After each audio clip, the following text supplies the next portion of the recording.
बिस्मिल्लाहिर्रहमानिर्रहीम। अस्सलाम वालेकुम नाज़रीन। आज हम बातचीत करेंगे 9 मई के हवाले से। हुकूमती सतह के ऊपर इसको एक स्याह दिन के तौर के ऊपर मनाया जा रहा है, जबकि पाकिस्तान तहरीक इंसाफ इस रोज़ जो है कि 9 मई के हवाले से जुडिशल कमीशन की तहकीकात का मुतालबा कर रही है। इसके साथ साथ वो अपनी भी मुख्तलिफ तकरीबात उन्होंने एहतमाम किया हुआ है और उनकी डिमांड यही है कि इसकी तहकीकात होनी चाहिए और जो भी इसके मनसूबा साज हैं या प्लानर्स के साथ साथ जो असल किरदार हैं उनको सज़ा मिलनी चाहिए, और जिन्होंने जलाओ घराव किया, तशद्दुद किया और कौमी तनसीबात पे हमले किए, उनके लिए माफ़ी नहीं है, उनको बिल्कुल सज़ा होनी चाहिए। लेकिन इसको जवाज़ बनाकर जो है कि पूरे मुल्क के अंदर पाकिस्तान तहरीक इंसाफ के ख़िलाफ़ क्रैकडाउन किया गया और जो इलेक्शन था एक्चुअली उसको मैनेज करने के लिए ये सारा का सारा मामला जो है कि ये क्रिएट किया गया था। ये पाकिस्तान तहरीक इंसाफ का मौक़िफ़ है। आज हम इसमें बड़ी इंटरेस्टिंग कुछ चीज़ें हैं जो हमें तारीख़ के औराक से हम आपके सामने ला रहे हैं। और आज से कोई 55 साल पहले पाकिस्तान की उस वक़्त की सबसे बड़ी मकबूल जमात पाकिस्तान की जो है कि अवामी लीग थी और उसके रहनुमा शेख मुजीबर रहमान थे। उनके ख़िलाफ़ मुकदमात किस नौइयत के हुए, क्या इल्ज़ामात थे और उनका ट्रायल जो है कि वो मिलिट्री ट्रायल से लेकर जो है कि स्पेशल जो ट्रिब्यूनल कायम किया गया उस तक कैसे आया, फिर उनको क्या सज़ाएँ हुई, क्या उनकी रिहाई हुई, क्या उनके ख़िलाफ़ मुकदमात कायम हुए। और वही जो सारी की सारी चीज़ें जो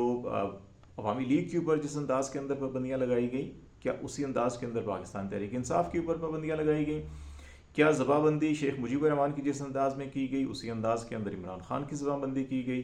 क्या जिस तरह से अवामी लीग के कामयाब उम्मीदवारों को आज़ाद डिक्लेयर करके दूसरी जमातों की तरफ तरगीब देने की कोशिश की गई, उसी तरह से पाकिस्तान तहरीक इंसाफ के अरकान को भी आज़ाद डिक्लेयर करार देकर इस साल जो इलेक्शन हुए उसको मैनेज करने की कोशिश की गई। तो बहुत सी जो सिमिलैरिटीज़ हैं वो हमें इसमें नज़र आती हैं। और इंटरेस्टिंगली जो 9 मई का जो अब आज सारा दिन मनाया जा रहा है, इस हवाले से जो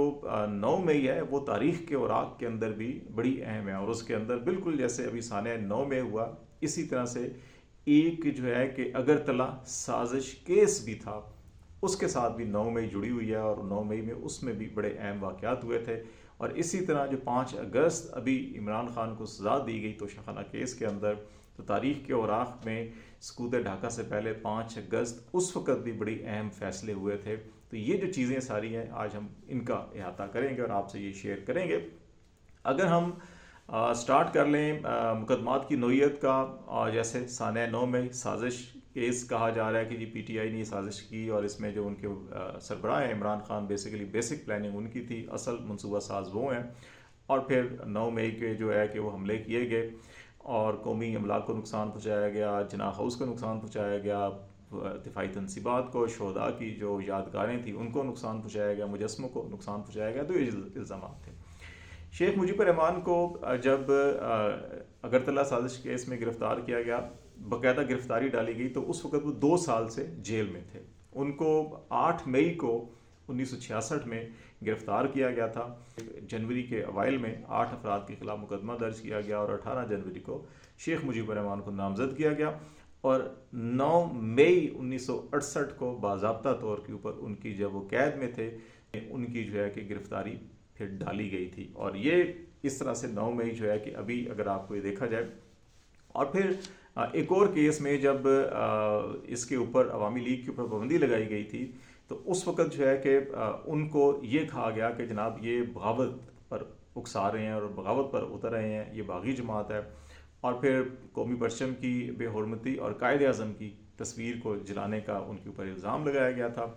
और इसके साथ साथ उनके ऊपर मुकम्मल बैन कर दिया गया था कि इनकी जमात के ऊपर कोई ये बयानबाज, इनकी कोई तस्वीर इनकी अखबारात के अंदर, रेडियो टीवी के ऊपर नशर नहीं होगी। अभी जो है कि ये जो 9 मई का सानिया हुआ और इसमें उस वक़्त जिना की कायद को नज़र आतिश करने का इल्ज़ाम था और अभी जो है कि पीटीआई के ऊपर इल्ज़ाम है कि जिना हाउस को नज़र आतिश किया उन्होंने और बाकी जो इल्ज़ाम थे सारे। तो ये आपको कॉमन चीज़ें नज़र आ रही होंगी। 9 मई का वाक़या जब हुआ तो इमरान खान अदालत में थे, पेश हुए थे। रेंजर्स ने अदालत के अंदर घुसकर हमला किया, तोड़ फोड़ की, उनको अरेस्ट किया। वो गैर कानूनी डिक्लेयर कर दी गई सुप्रीम कोर्ट, हाई कोर्ट की जानिब से। अभी तक उसके ऊपर कार्रवाई नहीं हुई। लेकिन दौरान हरासत जब वो सरकारी तहवील में थे, रियासत की तहवील में थे, उस वक़्त 9 मई के वाक़यात पेश हुए। लेकिन इसके बावजूद उनको जो है कि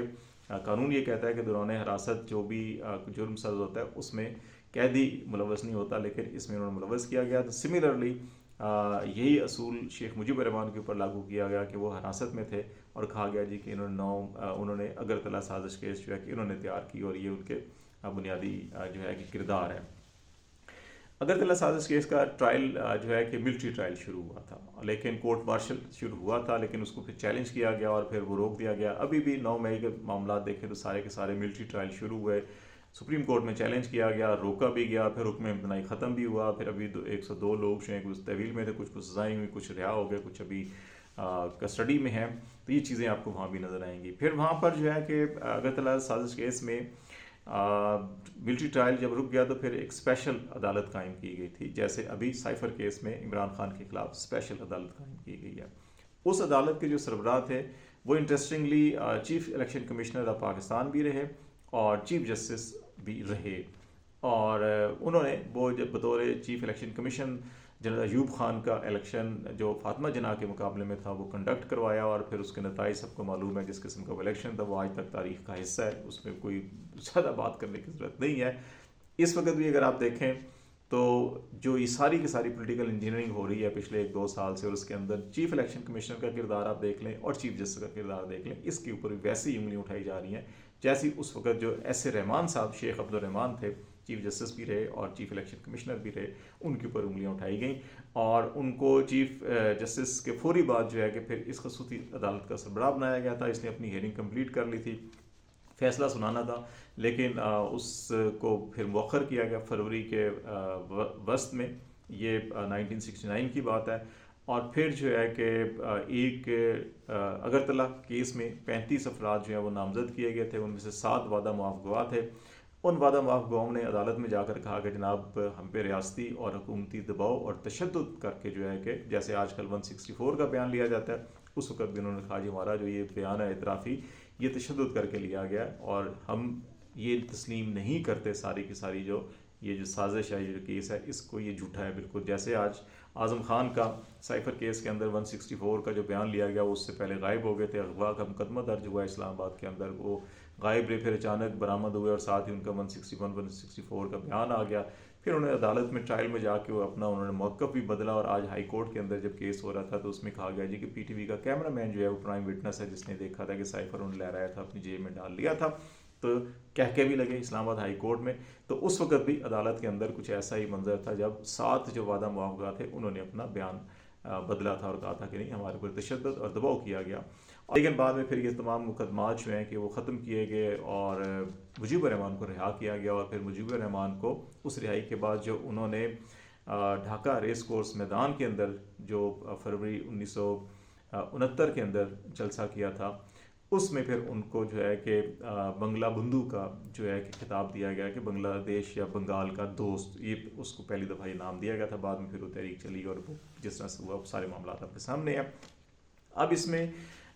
جب الیکشن ہوا 1970 کا اور ابھی 2024 کا، اس کے اندر بڑی سملیرٹیز ہیں اس کے اندر بھی، اور پھر آپ کو 5 اگست کا بھی جو ہم نے کہا کہ 9 مئی کی طرح 5 اگست کی بھی بہت سملیرٹیز ہیں، تو وہ بھی آپ کو بتائیں گے۔ اس میں الیکشن ہوا تو اس وقت سب سے بڑی پارٹی جو ہے وہ عوامی لیگ ابھر کر سامنے آئی، اور اس نے جو 313 نشستیں تھیں ٹوٹل اسمبلی کی اس وقت، اس میں سے 13 جو ہے کہ وہ خواتین کی مخصوص نشستیں تھیں، 7 جو ہے ایسٹ پاکستان کی، 6 جو ہے ویسٹ پاکستان کی، اور 162 نشستیں تھیں ایسٹ پاکستان میں جنرل الیکشن کی، اور 138 نشستیں تھیں ویسٹ پاکستان کی جنرل نشستوں کی۔ ایسٹ پاکستان میں 162 میں سے 160 عوامی لیگ جیت گئی تھی، ایک پہ آزاد امیدوار تری دیو رائے جو بعد میں پاکستان میں ہی مقیم رہے، اور ایک پہ پی ڈی ایم جو ہے پاکستان ڈیموکریٹک پارٹی، اس کے نور الامین جو ہے کہ جن کو بعد میں وزیر اعظم بھی مقرر کیا گیا تھا جنرل یحییٰ کی طرف سے، وہ کامیاب ہوئے تھے، باقی تمام نشستیں جو ہیں وہ حاصل کی تھیں۔ عوامی لیگ نے 160 جنرل اور 7 تو بہت 167 نشستیں ان کی تھی۔ پیپلز پارٹی نے 138 میں سے جو ہے کہ 81 نشستیں حاصل کی تھی، اور 5 ان کو ریزرو سیٹ ملی تھی خواتین کی، تو وہ ان کی 86 نشستیں ہوئی تھی، 16 آزاد تھے اور باقی کچھ جماعت اسلامی اور باقی جماعتوں کے لوگ تھے۔ 1 سال تک الیکشن نہیں ہوا، اور اس دوران جو ہے کہ عوامی لیگ کے اوپر پابندی لگائی گئی، کہا گیا جی کہ یہ ملک کے اندر بغاوت انہوں نے کی ہے، انہوں نے قائد اعظم کی جو تصویر ہے اس کو نظر آتش کیا ہے، قومی پرچم کی بے حرمتی کی ہے، دہشت گردی، خوف و ہراس پھیلانے کی کوشش کی ہے ملک کے اندر، اور پھر شیخ مجیب الرحمان اور ان کی پارٹی قیادت کے اوپر جو ہے ان کے بیانات، ان کی تصاویر، ان کا प्रेस कॉन्फ्रेंस, कोई भी एक्टिविटी उनकी जो है, चाहे वो मुजाहरे हों, रैलीज़ हों, उनके ऊपर मीडिया में पाबंदी लगा दी गई, वो नशर नहीं होंगी। रेडियो हो, टीवी हो या अखबारात हो, इनके ऊपर कुछ नशर नहीं होगा। सिमिलरली अभी भी जब इमरान खान के ऊपर पाबंदियाँ लगाई गई तो ऑफिशियली अनऑफिशियली जो है कि कम्युनिकेट किया गया कि इनका कोई बयान, कोई नाम, कोई चीज़ जो है कि मीडिया के ऊपर नशर नहीं होगी। ये आपको बिल्कुल वैसे ही जैसे वहाँ हुआ था ऐसे ही हुआ था। फिर वहाँ पर शेख मुजीबुर रहमान की पार्टी को जब ये डिक्लेयर किया गया तो उसके बाद फिर एक और काम भी किया गया, और वो किया गया 4 अगस्त को ये जनरल यहिया ने अनाउंस किया था, और 5 अगस्त को फिर मुजीबुर रहमान के ख़िलाफ़ जो है कि वो बगावत का मुकदमा किया गया, और फिर उनके ख़िलाफ़ कार्रवाई शुरू की गई बगावत के हवाले से। तो यही 5 अगस्त आपको तोशाखाना केस में नज़र आएगी डेट के, जब इमरान खान को यहाँ पे सज़ा दी गई थी और जेल में बंद कर दिया गया था। तो ये आपको 5 अगस्त 1971 वहाँ पर भी नज़र आएगा। दूसरा जो है कि अभी जो मामला है वो इस वक्त जो है कि इन तमाम तर सूरत हाल के नताइज जो हैं कि अगर आप इलेक्शन देखें 1970 का और 2024 का, तो उसमें भी जैसे हमने कहा कि नशिस्तें उनकी सबसे ज़्यादा थी। अब 2024 जो है कि पाकिस्तान तहरीक इंसाफ ने कामयाबी हासिल की इसके अंदर, और 31% वोट सब तस्लीम कर रहे हैं जो इलेक्शन कमीशन का अनाउंस करता है। बाकी वोट जो मिला है वो डिफरेंट है, लेकिन 31% वोट लेने के बाद भी उनकी नशिस्तें जो हैं वो 93, जो सुन्नी इत्तेहाद कौंसिल और 7-8 आज़ाद अभी भी हैं, उनकी बनती हैं। नून लीग ने 23% वोट हासिल किया, लेकिन उनकी नशिस्तें 123 दे दी गई थी। अभी सुप्रीम कोर्ट के फैसले के बाद इसमें से कुछ गालबन 15 नशिस्तें उनकी कम होंगी। पीपल्स पार्टी के 13% वोट लिए और उनको 73 नशिस्तें अता की गई, उनकी भी कोई 5-7 नशिस्तें अभी कम होंगी। तो आपको ये नज़र आ रहा होगा कि उस वक्त जो सबसे बड़ी पार्टी थी जिसने 167 नशिस्तें ली थी, हुकूमत उनको नहीं दी जा रही थी, और प्राइम मिनिस्टर अभी भी जिसने 23% वोट लिए हैं उसको बनाया गया। और उस वक्त नूरुल अमीन जो एक नशिस्त कामयाब हुए थे उनको बना दिया गया था कि बंगाली हैं और आज़ाद अरकान किए गए थे ताकि इनको उनके साथ मिलाया जाएगा, लेकिन कोई आज़ाद जो अवामी लीग के लोग थे वो शामिल नहीं हुए थे। अभी भी पीटीआई के लोगों को आज़ाद किया गया और ये मौका दिया गया नून लीग और पीपल्स पार्टी को कि आप इन लोगों को अपने साथ शामिल करें। कुछ लोग शामिल हुए लेकिन अक्सरियत शामिल नहीं हुई, और जिसकी वजह से कि बहुत वाज़ेह अक्सरियत भी आपको नज़र नहीं आती नून लीग की, और फिर इसीलिए रिजर्व सीटें ज़बरदस्ती पीटीआई की सुन्नी इत्तेहाद कौंसिल की जो है वो छीन कर उनको दी गई ताकि 2/3 भी हो और उनकी अक्सरियत भी वहाँ वाज़ेह तौर के ऊपर सामने नज़र आए। लेकिन अभी वो सुप्रीम कोर्ट के अंदर मामला हैं, तो ये चीज़ें आपको वहाँ पर भी नज़र आएंगी। अभी मामला जो है कि अंजाम क्या होगा। उस वक़्त बदकिस्मती से 1971 के अंदर जो अंजाम था वो अच्छा अंजाम नहीं था, वो सकूत ढाका की सूरत के अंदर हमें नज़र आया। और नूरुल अमीन साहब को भी जिनको प्राइम मिनिस्टर बनाया गया था एग्जैक्टली 1 साल बाद 7 दिसंबर 1970 को इलेक्शन हुआ था, 7 दिसंबर 1971 को उनको प्राइम मिनिस्टर बनाया गया, लेकिन 16 दिसंबर को सकूत ढाका हो गया, पाकिस्तान 2 लख्त हो गया, और 20 दिसंबर को नूरुल अमीन साहब को वज़ारत उज़्मा से भी हटा दिया गया, और फिर उसके बाद जो कुछ है वो सारा कुछ हमारे सामने है। अभी अगर ये सारी सूरत हाल आप देखें तो